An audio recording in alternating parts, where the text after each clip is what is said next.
Assalamu alaikum. Hello everyone, welcome back to my another video. In this video, how to wrap text inside a box in Photoshop. I have a text and I have a box.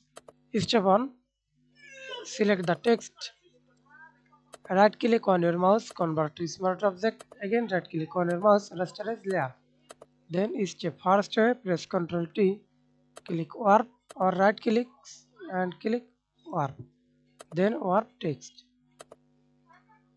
And step 2, hold Ctrl, select the rectangle, right click, convert to smart object, again right click, rasterize layer, then press Ctrl T, warp, warp. Thanks for watching video. Please subscribe to my channel, like, comment, share.